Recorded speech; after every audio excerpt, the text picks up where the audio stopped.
Oh, hi there, my name's Brett, and here's my review of my recent trip on the Quantum of the Seas, which is home porting in Brisbane for the Australian summer. Only just arrived here in the last week of October, and it will continue on until March, I think. And at the moment, Royal Caribbean's plans is for it to do Alaska in the Alaskan season, which is a very profitable cruise season, and then come to Brisbane in the off-season up there, which is the summer season here. And the time when most of us, I guess, in Australia are thinking about taking a cruise. We're now cruising in to the summer school holiday season. And I thought I'd beaten that. But out of the, I think it has a capacity of almost 5,000 passengers. There were 700 or 800, we were told, children on board during school holidays. So I don't know how that happens, although I do believe that there are incentives from the cruise line's position to get children on board. I think maybe they travel for free if they travel in their parents' cabin. But the school authorities surely can't be too happy about children being on the ocean when they should be in a sweaty schoolroom learning stuff. Not that there's not things to learn on a cruise ship. It's all about fun, but it's also about adventure, about discovery. And so this particular cruise from Brisbane, the newish international cruise terminal here at Pinkenba, in an area that locals may know as the luggage point, which is a sewage treatment facility. I don't have the world's best sense of smell, but that wasn't a problem for me. I understand that if it's a problem, they deodorize the area or something. Seems like a strange place to build a cruise terminal, but it had to be in that general vicinity, which is where the industrial docks are, mainly on the other side of the river. But it's near the mouth of the river, and it's before you get to the bridges which stop the bigger ships from getting into the heart of the city. Consequence of that is it's a bit of a hike. Plus side is it's closer to the airport than it is to the CBD. So if you're flying in, it's maybe 15, 20-minute cab ride. If you're coming from the city, 35, 40 minutes maybe on a bad day to get there. And there's no direct public transport, which is a problem. So sailing out of Brisbane, getting to the cruise port may be your biggest hassle. As for the ship itself, built in 2014, I believe it's a big ship, but it's not the biggest. It's not neat. I mean, the thing particularly with Royal Caribbean is they're building bigger and bigger and bigger ships. And I like a big ship. I like a big ship because there are places to get away, so you can find some quiet time, but there is also a lot to do. So there are the Broadway style shows in the theatre, a comedian, magician, that sort of thing. There's a music hall where they have the rock bands and the country music. There's an area where they have classical music. There are places to go to do your thing. And of course, and for the children, of course, there are all sorts of options, water slides and the flow rider, which is the wave simulator, the skydiving simulator. Although I was discussing with one of the other passengers, the wave thing sort of works backwards to the way that you would normally surf, because your idea is it's sort of pushing you backwards, where of course the normal wave is pushing you forwards, and the skydive simulator is pushing you up rather than you falling. But good fun nevertheless. Dining options from the Windjammer, which is the name that Royal Caribbean gives to all of its buffet dining areas. It's an old familiar thing, and I must say I was a little bit disappointed in the selection.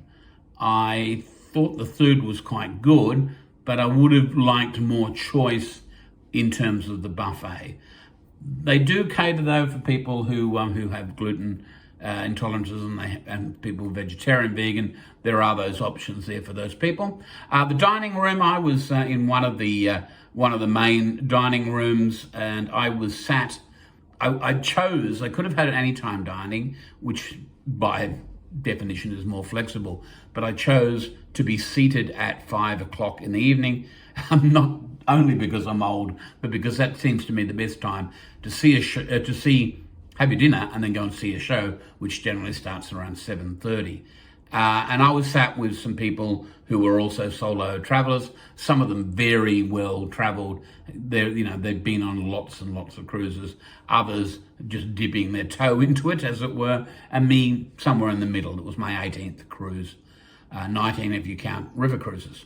So I knew what to expect from a Royal Caribbean ship, even though I hadn't been on one for a while. My most recent ones have been on Carnival P&O, but I've also been on Costa, Norwegian Cruise Lines. So I've been across those that are at the lower and the mid-range, yet to go on a very exclusive cruise, because they're very expensive. But if anybody wishes to fund me to do that research, I am more than happy to chat to you about that. Yes, getting back to my personal preferences, the food in the dining room I thought was very good. I occasionally breakfast there as well. You can get what I might call a traditional English breakfast. You could also get a continental breakfast. The options were very good. The standard of food overall, okay, and approaching excellence in some areas. And this is just the standard free dining options. I didn't use restaurants that charge for extra money, but there was Jamie's Italian. There was a thing called Wonderland, which is a sort of dining concept, which has a bit of theatre attached to it, I'm told, and the Chops Grill, which is a favourite of Royal Caribbean customers who like a steak. I can get a pretty good steak here in Brisbane, so I guess it wasn't a priority of mine on board a ship. And I didn't use a drinks package. I bought a few drinks here and there, and I think the number of drinks that I can consume in any given 24-hour period wouldn't warrant me buying a drinks package these days. I did get internet and it worked very well, so I'm happy about that. I was very pleased with the service I had a lot of good conversations with staff members. They're in an interesting situation when they work in Australia, because there's no tipping culture here in Australia. So the gratuities are sort of built into the fare, and what they're after is, obviously they'd love it if you gave them a tip, and I'm sure a lot of people do. What they need from you is to say nice things about them when you get the email survey, which arrives a day or two after your cruise finishes. And I don't know if I'm kind of comfortable with that situation. I think, yes, you should say nice things about people who are good at what they do. But the whole thing, it seems that it hinges on this sort of making them at least pretend to enjoy their job and pretend to be good at their job, because there's a reward in a promotion or whatever in it for them to do that. It doesn't necessarily mean that you get the people who are naturally suited to the work that they are doing. But having said that, they were all great. Some of them, I guess, maybe not as friendly or not as comfortable working with people as others, and I guess that is a personality trait rather than a desire to not do their job.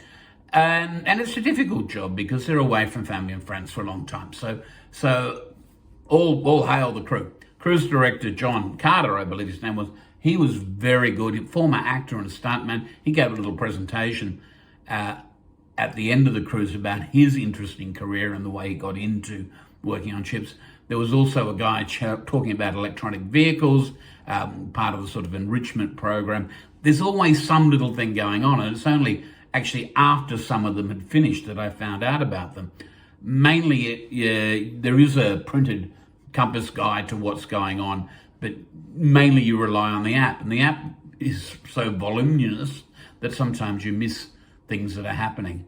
And also, you're on a cruise, so do you really want to fill up your calendar with dates? I've got to be here, there, this time, that time. No, I think you want to pretty much relax and have they had that opportunity? Even when it comes to the ports, do you want to go aboard at Port Vila or at Mystery Island? I went to Mystery Island just to have a look because I'd never been to Mystery Island before. I had been to Port Vila. Both of them were tender ports. If you're new to cruising, tender ports is when you get in a boat, normally one of the lifeboats from the ship itself. Sometimes they send out other boats from shore, catamarans and things, to get you ashore. And that's extra, there's an added hassle.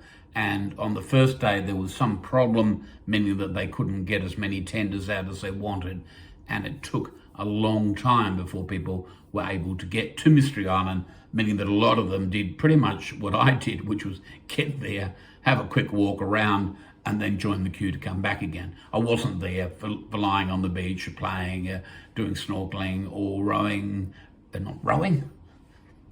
kayaking.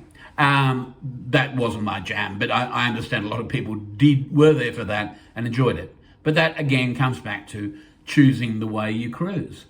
I enjoyed the shows. Unfortunately, there wasn't one big stage show. In the past cruises I've been on, there've been cut down versions of actual Broadway favourites. On this occasion, a show that they devised themselves that didn't float my boat. And another one which featured this fabulous stringed instrument that basically took up the whole stage and some of the auditorium, and was a quite remarkable piece of art and theatre. The comedy show, problem with comedy on board ships, particularly the family-friendly comedy, is it's often not particularly funny because I don't know.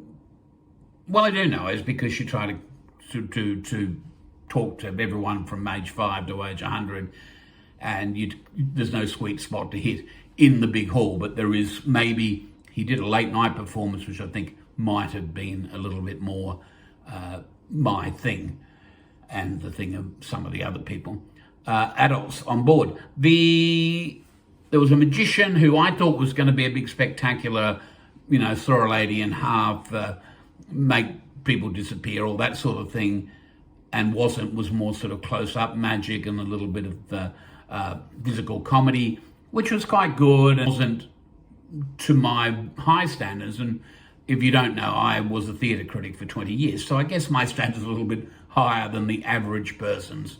But again, you're there for a holiday. You're there to kick back and relax. There's the pools, there's the saunas, there's the gym, there's the free ice creams. There's so much really on board the ship that you don't have to go to the ship. You don't have to go to the shows. You can sit there and have a pina colada at 10 o'clock in the morning and waste your day away. In the bars, if you want to, shout out to the Schooner Bar. You can play trivia and all the things that you expect from cruising. The Quantum itself, what's it got? It's got a lot of space. I think maybe the biggest ship that's regularly servicing the Port of Brisbane, I think in all time, but certainly at the moment. So the variety is there, and it's there for you to put the pieces together. And I think anyone who's been on a small ship before, perhaps P&O or a Carnival, and looks to go for something that's maybe a step above, it's slightly more expensive, to say it's in that mid-range, check out the Quantum. And I think I will go, maybe not on the Quantum of the Seas again. I'll certainly go Royal Caribbean again, but maybe for a repositioning cruise or something to some ports that I've not actually been to, because I'm kind of 50-50. Yeah, I do like going to places I've never been before, but I also like being on the ship. So I think it's kind of weird the way that Royal Caribbean do it. Like their latest, biggest ship just does the Caribbean run. Sometimes only does 3 or 4 day things. To me, it's a waste. The big ship should be sailing around the world. And I guess the economics don't stack up that way, but I'd love to be able to spend 2 weeks at sea on a ship that has so many things to do that 2 weeks isn't enough. And 1 week isn't really enough to really fully experience the Quantum of the Seas. If you're new to sailing, as I say, or you've only done 1 or 2, And if you've got children, or even if you're just an adult, or even a senior person, the area that I'm getting into, you'll find something there. There's something about the way that Royal Caribbean does things that is different. So if you have cruised before and don't know whether it's your thing, give this one a go before you decide that it's cruising that's not your thing. Because Royal Caribbean, there is a difference in the way they do things, and I think a lot of people find that as a positive. I realised I've been talking for quite some time. I hope it's been helpful, and some of the vision that I've been putting up here, perhaps not entirely relevant to the thing that I'm talking about at the time, but certainly is giving you an idea of what this ship looks like. I can't think really of a better way for somebody who's based in Southeast Queensland or in Australia to get the Quantum or a sister ship, the Ovation, which is sailing out of Sydney, to get what the possibilities of sailing and cruising as a vacation option is all about. I've said enough. I hope this has been helpful. I'd like to hear your comments about cruising in general, any questions that you may have. I'll engage in the comments. Please share, please like, and please subscribe, not just for my cruising chat, but all manner of things here on this channel. I won't be seeing you because that's not how the technology works, but I hope you'll be seeing me in another video again very soon. Bye for now.